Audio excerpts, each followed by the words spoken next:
Well, hello, and welcome to Opal City Confidential, a Starman podcast, episode 59, Infernal Devices, Part 1.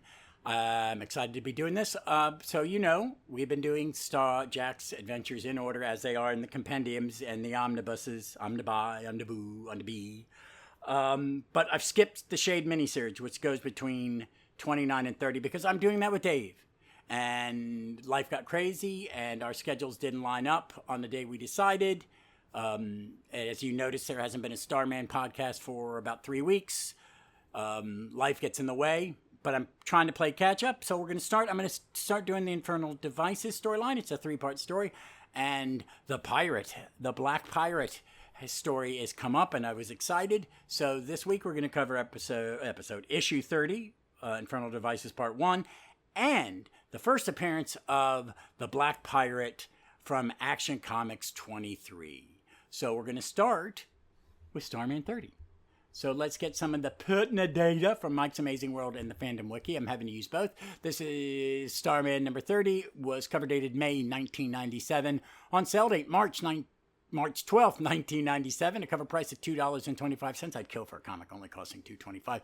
32-page count. The amazing editor is Archie Goodwin himself. As I said, it's Infernal Devices Part 1. It's a 22-page story. It stars Jack Knight. It is written by James Robinson, penciled by the amazing Tony Harris. Inks by Wayne P. Von Grawbadger. Letters by Bill Oakley and colorist Patricia Mulvihill. I'm pronouncing it wrong, probably. It has been reprinted 3 times, once in the Infernal Devices trade paperback, year 2000, the Starman Omnibus Volume 3 hardcover, and the Starman Compendium Volume 1, 2021 is the one I'm reading. The synopsis from the Fandom Wiki is the Mad Bomber, the Infernal Dr. Pip, is planting his wares all over Opal City. Jack tracks the criminal down with a little help from his newly acquired stoolie, Dudley Donovan.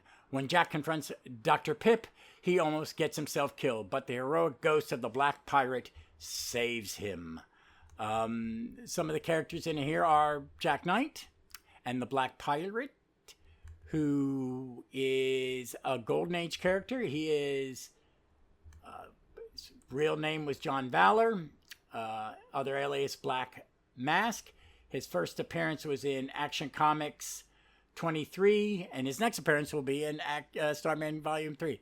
He is a 16th century pirate called the Black Pirate, and dressing the part, John Valor roves the Atlantic Ocean, commanding a series of ships and leading a series of crew, not all of which survived. So that's just a little bit from the Fandom Wiki. I will probably, if you want... he is in the Who's Who, and it's a lovely Jerry Ordway piece of art in the Who's Who. That is very cool. But we're going to cover his first issue, and I'll talk about that a little bit more. Dudley Donovan is another Golden Age character. I have not gone to his stories or such, but he was a stoolie. His dad was a stoolie for Ted's dad. So let's kind of go through this comic. It starts off with shells. It's a jewelry store. Someone is looking at some stuff, and then there's an explosion, killing several people. Also, let me talk about this cover. It's a beautiful Tony Harris cover. It looks like an etching, like a 19th century, 18th century etching, and it is Jack and John Valor. And John Valor is not in his traditional Black Pirate costume, but more in just a straight-up pirate costume. So the store blows up, and then we cut to the ghost, and the ghost's reminiscing or thinking of things. And the first page is the scene in the jewelry store, and it's a nice 4-panel little thing. But then we get the Black Pirate for 2 pages, and there's a lot of introduction, a lot of James Robinson's beautiful words. I like James Robinson. Yes, does he kind of overwrite sometimes, but I don't mind it. But it's a wonderful thing, and the art is beautiful. John Valor has his purple, like he wears normally a purple half mask that ties in the back like a banana with a bandana in the thing, but he looks like a ghost. He's very ghostly, and he's standing up against a statue. It's kind of like what if Keith Richards was a pirate? More traditional, looks more like Keith Richards. And then we cut to Jack and Sadie, and they're talking about the times they've met and why she was in a bad mood when they met. And we get 4 pages of their relationship being built, which is important. I mean, I love it. It is wordy as hell. It is, but it is. This is a great comic. It just, we're getting to see the relationship of Jack, and there's this great where Sadie and Jack are talking. Sadie goes, "So Jack, are we dating?" "I don't know, Sadie." And then Sadie replies, "Well, this is the 3rd time we've gotten together. I know we haven't kissed or anything, but this is sure starting to feel like a dating thing." "Well," and Jack goes, "let's see how it goes." "Yeah." And then he goes, "So tell me something. When we first bumped into each other at the circus, and then when you saw me at Charities after that, why were you so rude? And then when we bumped into each other outside the barber's, you were nice as anything." And she responds, "Just now you get around to asking. I didn't want to mess things up when things were going so nicely. Now I feel I know you well enough to ask. I guess you do at that, and I trust you well enough to answer." And she tells him about a boyfriend and how it wasn't the right time. And she tells him about her boyfriend and kind of calls him elitist, and then starts gatekeeping on nerdy stuff, as Jack and nerds will do. And she goes, "Aren't you a bit elitist?" And I think Jack's a lot like us comic fans. I feel a little kindred spirit to him. I think that's why James Robinson wrote him that way, because he is a collector of things, and we can be elitist. But it's just, you're seeing their relationship grow, and I love it because I love them as a couple. I'm so happy I've gotten to this part. And now that I'm reading the previous Starman, and spoilers, I mean, there's a connection, but it's great. And then we cut back to the pirate, and he's surveying everything over the city from the rooftop. Oh, at the end of this, I'm sorry, Jack gets a phone call from his dad. There is a letter from Dian Belmont. And Dian tells him that Wesley has been reinvigorated by his adventure with Jack, and him and Dian have gone off for their last adventure, and she wanted to thank him.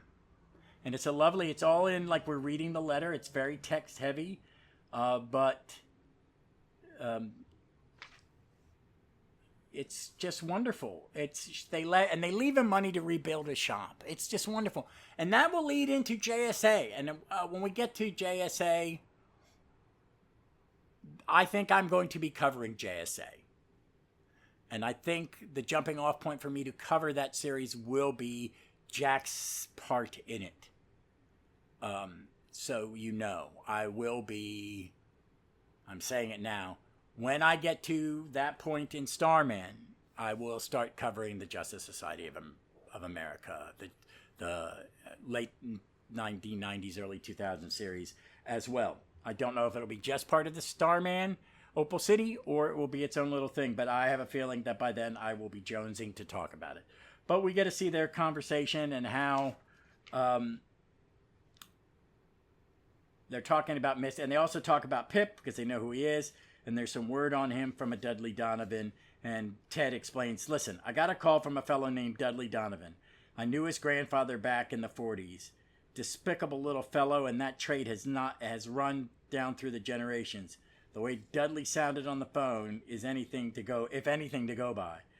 But he says he has information on the Infernal Dr. Pip." And then more of the ghost. And the ghost he sees Starman flying past, he draws his sword, and then he's in the more traditional black pirate costume that he appeared in the later comics. We got to meet Dudley. He's a generic bad guy chomping on a cigar with a beat-up fedora Hawaiian shirt and a plaid jacket. And we get to meet the Infernal Mr. Pip. He is a old man with a 1940s bad guy, white hair and goatee. His henchman almost killed Jack. And then we hear, "Avast, you're back, sir!" And the pirate cuts off one of the bad guy's hands as the fireworks factory starts to explode. And Black Pirate turns to Starman and goes, "You owe me your life, sir." And he goes, "Yeah, I guess I do. And I would ask service of you in exchange." I've read a few Black Pirate comics because you just do, living with my brother Huey, because he loves those old characters. So I don't know a lot about him. I think the biggest thing I ever read about him was when they did the JSA JLA team up, and it had the Black Pirate, Jonah Hex, the Balloon Buster, and the other heroes of the past kind of characters, which was an okay one. They were running out of third groups for them to team up with when they got to that one. But this is a great comic. It's beautifully drawn. Tony Harris art just gets more and more wonderful. The jumping between the crimes and the pirate on the rooftops and Jack and Sadie and Jack. The 2-page spread where Jack is reading Diane's letter, which takes up most of the page, but it's beautiful purple skyline, the observatory in the background. The battle sequence is great. The fight scene's great. It runs just beautifully. It's such an amazing comic. And the Black Pirate is because he's been around since the beginning. He's been like kind of haunting the city. We've seen him, and this city's full of ghosts. I feel like Opal City's very full of ghosts. And to have Jack team up with this character is very neat. Like I've said, as I've been reading through it, I remember a lot of it, but I haven't reread this series in years, and that's kind of why I'm not reading ahead, because there's things I've forgotten, and I'm enjoying that. And I really this is a great issue, but it's great because we get a lot of world building. I like world building. I enjoy it. I enjoy these chapters at the beginning of a story arc where Robinson and Harris and the rest of the crew will add more to the city, introduce new characters, new little tweaks to what goes on in Opal City, because Opal City is a cast member, and having the ghost of the Black Pirate is great. I love it. And it was a good read. I read it a couple times because I've been thinking about recording this for the last 3 weeks, and this is the first chance I really have had the bandwidth to do it. And I think this is a great comic, and it's a lot of fun. And I hope you're enjoying him as much as I am reading along. And I'd like to hear what you think about the Black Pirate. So we're going to pause here. Well, I'm going to pause here and get ready. But I want to talk to you about Action Comic 23, the first appearance of John Valor, the Black Pirate. Okay, so now I'll set up to talk to you about Action Comics 23, the Black Pirate. So Action Comic 3 was cover dated April 1940. Was released approximate on sale date February 22nd, 1940. It was a monthly, 10 center. It's a 64-page comic. Editor was Frederick Whitney Ellsworth. Black Pirate artist was Sheldon Moldoff. It is the first appearance of the Black Pirate, who is John Valor. His last appearance is in Sensation 30. Next appearance is in Action Comics 24. The villain is Captain Ruff and his pirate crew. It sounds like a Muppet character. An unnamed girl, he's trying to say. This story has no original title. The story takes place during the year 1800. The story continues in Action Comics 24. And the synopsis is, Captain Ruff and his pirate crew attack and sink the good ship Morrow. The entire crew goes down with the ship, with only a female passenger surviving. The pirates take her prisoner and force the girl to walk the plank. The pirates' fun is interrupted by the appearance of the Black Pirate, John Valor. Valor faces 30-1 odds, protecting the girl against the pirates. Still, he holds his own until the girl jumps from the ship. John dives in the water after the girl, but finds no sign of her. As the pirates sail away, John climbs aboard the hull and stows away until the pirates reach shore. While the pirates bury their treasure on a small island, John exits the ship. The pirates then leave the island, their treasure, and John behind. This was a 4-page story. It is very much formulae. It's like a 6-panel comic on each panel on over 4 pages. It very much reminds me of the Prince Valiant Sunday comics in a way. Sheldon Mordoff's art is absolutely stunning. It is those kind of Golden Age comics that I think are beautifully artistic. I have problems with Golden Age art. I think, it's kind of be rushed. It is what it is. but there are certain people I like Jack Burnley, and I'm learning to love it, and I'm learning to appreciate it more. But this is absolutely stunning. I did not know this is how old he was. I know him more of his later stuff, which has been reprinted. This has not ever been reprinted. I would love to see them clean this up and put this out in a nice, oversized volume. I think it would sell a bit, and I think it would just be stunning. But it's just like a Buck Rogers or a Flash Jordan or a Prince Valiant newspaper strip of this time. Just absolutely wonderful and perfect little story. And it was a lot of, really, I'm glad I'm doing this, because next week I'm going to do another Black Pirate comic, and it's going to be his first appearance, because he moves to Sensation Comics with number 1, and I kind of want to do that, and then I haven't decided on the third one, so that'll be in about a month or so wait and see. But it's fun, and it's worth looking. I had to read it online, found a copy of it online to read it, and I had posted the image, and I'll post them again today. I'm recording this on the 20th of June, while I wait for a Kroger delivery. Me and my wife are going to go out test drive cars. And then I've got some recording to do, which I will be a little quiet about, but I'm going to be guesting on another podcast, which I've not done in a while. And it was nice. I'm going to try to get some more guests on my show. Kirby's been picking up the big part of it. And you're going to get to hear Kirby on Thursday, because this is going to post on Tuesday, the 24th. And there'll be My Legion Adventure, where we'll cover Legion Superboy and the Legion of Superheroes 200, The Wedding of Bouncing Boy, and Dual Damsel. And Kirby's going to guest on the next couple of episodes of My Legion Adventure. And then more stuff coming down the pipeline. All right, folks, as always, I've got a couple recommendations. If you're not listening to me on Gallifrey's Most Wanted, you've not heard me and Jeff, who's been guesting on as I covered the new Doctor Who's. Please listen to them. Me and Melvin and Jeff have had a blast. I think some of the funnest stuff has come from those conversations, talking about the episodes after. But please check us out. But Jeff recommended something that it was on Netflix. Now it's on Max, called Scavenger's Reign. It is a 12-part science fiction cartoon.